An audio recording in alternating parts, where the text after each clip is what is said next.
tell me, do we get what we deserve? Oh, we get what we deserve. And where down we go, oh, oh, oh, oh, oh, where down. All right, my name is Keith Redmond, and I'm about to try to move to Hawaii and kind of live off the land, if you will, like I'm calling it a, what did I say earlier today? A sanctuary estate. I'm going to take my life savings, move away from my family and friends, and build a farm where I'm going to grow a what they call a permaculture food forest, and try to live sustainably off the land, off the grid, no power, no water, but use solar to heat and cool the place, all electricity from solar, batteries, and water catchment. And one of the issues I have, and we talked about, is trying to still be connected to the internet and with high-speed internet and all that, but still working on that. But that's the plan right now. It's like my girlfriend thinks I'm crazy and I'm abandoning her. But that's the plan right now. So you're kind of going through what I went through in 2015. Everybody's freaking out that I'm leaving. What am I going to do? I'm running away. I'm not. How are you going to live? How is this going to? You didn't get that from me. Yeah, I didn't. You're probably one of the only people. Well, Mark wasn't really concerned either. But everybody else was freaking out. Like, oh my gosh, what? Yeah, you're having a breakdown. You're melting down. So that's what you're doing now. Is you're melting down. You're having a meltdown. So what brought this crisis around? Yeah, and that's why some people can see it that way. It's because it's in September. We're sitting here in March of 2018, and I was fired from my job in September of 2017, and at the age of 54, and I'm sitting around thinking, what the hell am I doing here? How at 54 can I get fired from a job I've been doing for 24 years? So, you were saying that people thought you were crazy, and I think people, because of my circumstance, they're thinking I'm going through some sort of a midlife crisis or something too, I guess. And and when I tell you my situation, you'll think, oh, well, that's typical when people do, how people act when they have this kind of thing happens to them. So after 24 years of working, doing what I've been doing as an accountant, and I was a manager managing accountants that audit Medicare cost reports, Medicare contracting. I got fired. We're sitting here in March, and I got fired in September of last year. And so, in crazy circumstances, and just for nothing, basically, because we'd lost a contract, and that was the cheap way of getting rid of me, is to fire me for a timesheet discrepancy. And I thought, geez, this is what I get for after 24 years of hard labor, doing what I've been doing, and I'm questioning, what do I really want to do this anymore? And I started thinking, well, there's another contractor coming in going to do the same thing. Maybe they want to hire me. I keep knocking this mic. Maybe they want to hire me. I'll stick around. If they want to hire me, I'll keep doing this, until I get to a retirement point where I'm ready to retire. Because I didn't think I was ready to retire at that point. And so that dragged out for months into this year, into late January, when I found out that, well, no, they didn't want to hire me. And the whole time I was, even when I was interviewing, I thought I interviewed well, and that, they were going to hire me. It just made sense that they would. But the whole time I'm really thinking, God, I'm sort of hoping they don't hire me because I really don't want to do this anymore. I'm burnt out on this. And sure enough, they didn't. But I didn't really have a plan for what I was going to do if they didn't hire me. You know, we talked, and I was thinking about, you know, buying up properties on the cheap that I could use my skills and carpentry and all that kind of thing to Real estate investing. yeah, investing and renovating dilapidated real estate basically. But I was thinking, you know, not flipping, but maybe owning and renting and accumulating lots of properties in that one area in Norwood. Using your time and capital to some kind of extent where you're not just pissing your money away. Exactly, and it's something that's, you know, I'm developing for me. Right. You know, so I was. That's kind of how I got into this whole situation. Is I'd spent a lot of time on Zillow, that app on the web app where you can look at real estate, and I'd been looking at in this location where this employer was potentially going to hire me, and I was going to have to move there.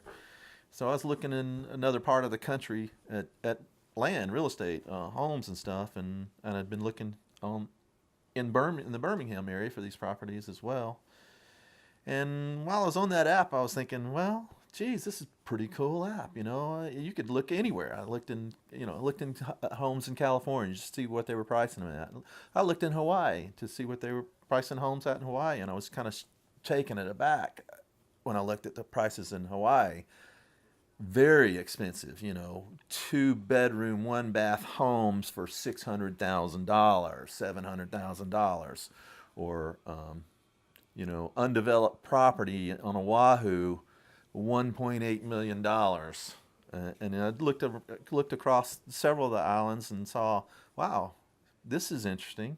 On the Big Island of Hawaii, there's some properties for sale, undeveloped properties for sale for $30,000, $40,000. What's going on here? Why is that? You know, what? I couldn't find anything under a couple of $100,000 on Oahu. Nothing. Zero came up. But on the Big Island, lots of properties came up, and, you know, at much more reasonable prices. And so, I started learning more about the islands. You know, kind of you get on Wikipedia and you just kind of link, and next thing you know, you're learning about the Jurassic period or something. That's what I was doing, just kind of wandering. And that kind of wandering in combination with just, you know, watching some videos on YouTube, and, you know, I think I started with just an interest in solar, because I was thinking, well, what I could do with some of these houses in Birmingham is put solar on the roof and, you know, make it, you know, a more modern building that somebody might be more interested in because of it, using that kind of thing. So find an interest in solar energy and solar panels, and then, you know, just kind of wandering through things that I'm interested in on YouTube, and came across this thing about permaculture and, you know, how you can create a almost self-sustaining property, even on a small scale, using these techniques and your understanding of nature and how a forest works, and that kind of thing. And so, you know, I really started considering the possibility of doing that kind of thing myself, and I thought, where better than in Hawaii, where, you know, you're in a tropical world where you can grow food year-round, some kind of food, fruiting almost all year round. You know, you can at some point develop a property to the point where you are doing almost nothing but harvesting food, you know, and it got to be better for you too, almost vegan. But then, you know, it's gone way beyond that now. I've been looking at YouTube videos and reading a lot about all kinds of farming, raising chickens for eggs, for meat, goats, sheep, just all kinds of stuff. and as a kid, our dad was always interested in. He talked about going to Costa Rica. Do you remember that? Oh, yeah.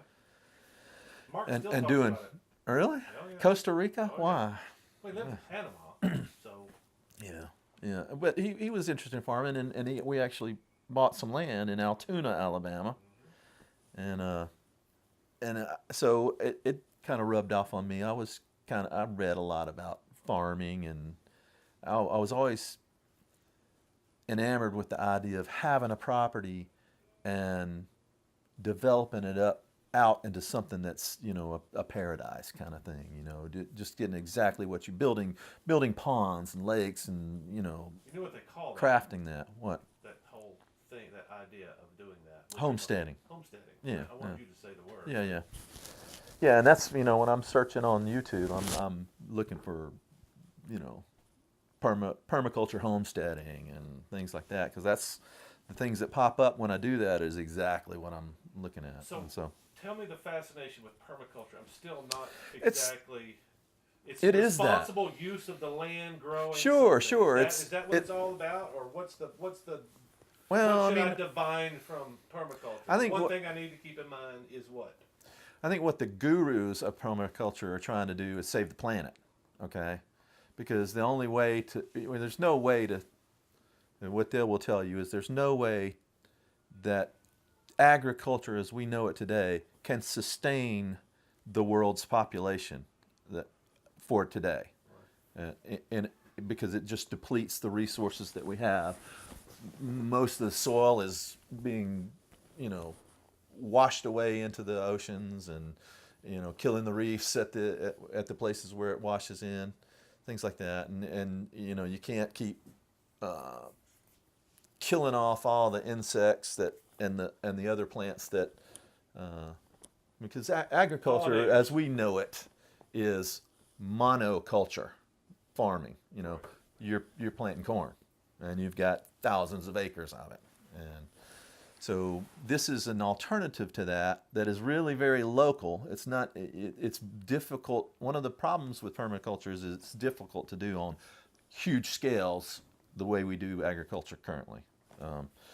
But I'm not trying to save the world. My goal is not necessarily, I mean, it's wonderful that I can participate in that, but that's not what I'm trying to do here. I'm trying to, like I say, sanctuary estate where me, my family, my extended family, and my friends can have a place to come to, and we could live off of that if that's, I mean, I just love the idea of having a place with enough land that you can really, no kidding, sustain yourself from it, But you're not a prepper. I'm not a prepper. I'm not, worried that the world is going to end and I need to find this place. You're not That's digging not what it holes is. and caverns and bunkers and It's storing stuff. Yeah, I've got lots of work left in me. I'm not ready to retire yet, but I don't want to do something that just means nothing. And I felt like my whole life's work amounts to nothing. What have I done? What do I have? What can I show that I've got cost reports that I audited? 24 years of cost reports. I mean, that's all I've done. I mean, and I don't feel like I've accomplished anything. I've got a nice home. I've renovated houses and stuff. Those are the things that I feel like I've accomplished. I've raised a son, and he's awesome. But the work that I've done has never amounted to anything that I feel like I've done anything Maybe with. you should take up painting. And go this get a is- job and take up painting. Is that not something that Nah, I'm not a creative type, really. You should just go get another job, because everybody else that's not thinking like this is going to tell you the same thing. Well, you should go get a job and get a hobby. Get a hobby if you're unfulfilled. Get a hobby, because that's what everybody else does. Golf, like we were talking. There's lots of guys your age that are just now getting into golf. You can learn a lot from those guys and blend right back into to the regular population. Yeah, this is something that I'm kind of, I've always wanted to do this, really. I mean, yeah, I'm not really concerned about that right now, but at some point because one of the objectives is to liquidate all the assets that I have here, this house, not necessarily all the stuff, because I'm going to just carry it with me because it's just easier. and trying to talk sell it. about that plan, because that's kind of extraordinary too. You're taking all your stuff with you except your house. Right, sell the Packing house. everything into a series of. Of course, Mom lives with me here. She's wanting to move with me too, to Hawaii too, and we're talking about the Big Island. So, and I haven't found any property even yet. I'm going in 2.5 weeks to look at property. Stay for 3 weeks. First week vacation. 2 more weeks to actually really look hard at property and soil depth and